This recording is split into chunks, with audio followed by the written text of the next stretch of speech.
Bismillahirrahmanirrahim. Assalamualaikum warahmatullahi wabarakatuh.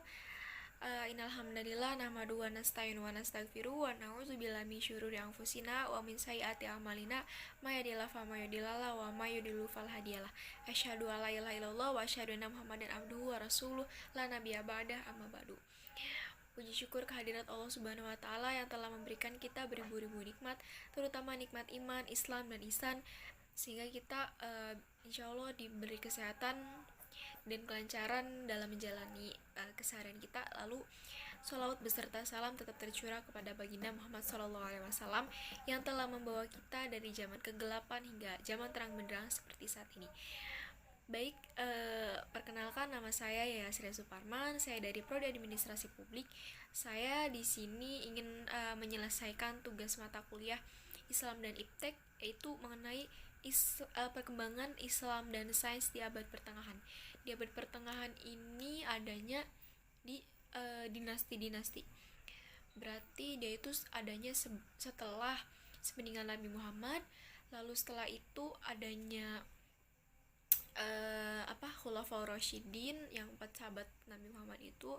Lalu setelah itu baru adanya dinasti-dinasti. Dinasti-dinasti ini ada, yang pertama itu dinasti Umayyah. Dia itu ada pada saat 661 sampai 750 Masehi.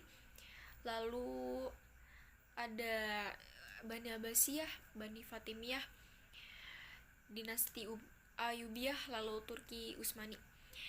Sebenarnya banyak dinasti-dinasti lain yang belum disebutkan. Nah, perkembangan sains dan ilmu pada abad pertengahan ini, utamanya pada dinasti Abbasiyah, yaitu pada abad 750 sampai 1258 Masehi. Ini disebut dengan The Golden Age, masa kejayaan Islam, masa keemasannya Islam, karena didukung oleh 8 faktor, yaitu dengan adanya agama Islam kan, lalu dukungan dari penguasanya. Jadi pada saat itu kekuasaan yang paling jaya itu pada masanya Harun ar-Rasyid. Beliau itu anak dari siapa ya, saya lupa,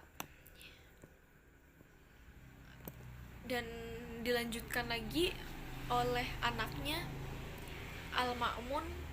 Tapi sebelumnya juga pada masa Khalifah Al-Mansur hingga masanya Harun ar-Rasyid itu, yaitu pada 745 sampai 775 Masehi itu zaman-zaman kejayaan Islam. Jadi pada zamannya Khalifah Al-Mansur itu adanya penerjemah dari Yunani kuno itu menjadi bahasa Arab, seperti itu teman-teman. Namanya itu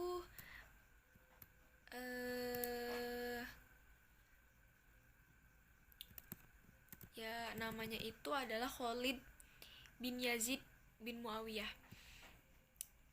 Pada saat itu diterjemahkan oleh beliau. Lalu selanjutnya ada faktor penerjemahan bahasa Arab yang tadi saya sebutkan. Lalu faktor pendidikan. Jadi pada saat itu adanya pendidikan. Sebelumnya bukan pendidikan sih, jadi ada tempat yang namanya Baitul Ma'mur, dan di situ tempat berkumpulnya orang-orang yang ingin mencari ilmu gitu loh. Di situ itu perpustakaan terbesar. Jadi siapapun datang ke situ untuk mencari ilmu, dan dari situ adanya cendekiawan-cendekiawan yang lahir, yang ada, yang sehingga zaman ini disebut zaman keemasan. Lalu perpustakaan yang saya sebutkan tadi, bahwasannya pada saat itu adanya, jadi tempatnya itu bukan seperti sekolah yang seperti saat ini ya teman-teman. Jadi itu perpustakaan, tempatnya buku-buku, banyak sekali buku-buku yang ditulis oleh para ilmuwan-ilmuwan, para ulama-ulama, lalu dijadikanlah sebuah perpustakaan. Nah, ini pada zamannya Harun ar-Rasyid. Nah, setelah itu adanya perpustakaan, adanya ilmuwan muslim, lalu adanya riset, laboratorium dan observarium, dan adanya perdagangan nasional. Lalu pada saat itu juga kalau nggak salah setahu saya itu penulis dari kitab Alfiyah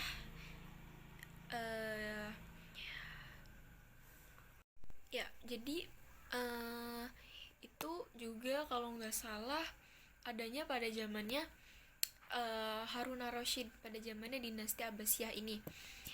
Nah lalu selanjutnya ya intinya pada zaman ini itu adanya cendekiawan, lahirnya cendekiawan itu ya karena adanya belajar seperti itu gitu loh teman-teman. Iya seperti yang kita ketahui kayak Ibnu Sina, Al-Khwarizmi. Ibnu Sina itu dia di bidang kesehatan, di bidang kedokteran, di bidang astronomi, filosof. Lalu ada Ibnu Khaldun, ada Al-Khwarizmi, ada siapa lagi, Al-Bantani, lalu banyak banget yang lainnya itu lahir pada zaman Harun ar-Rasyid gitu loh.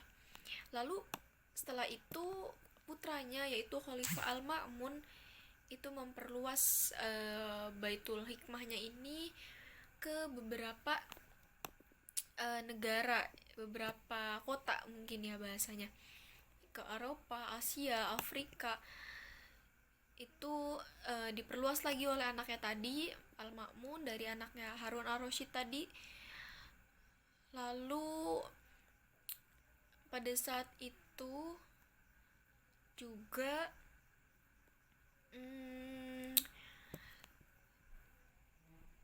negara ya pastinya mengalami kemajuan ya teman-teman.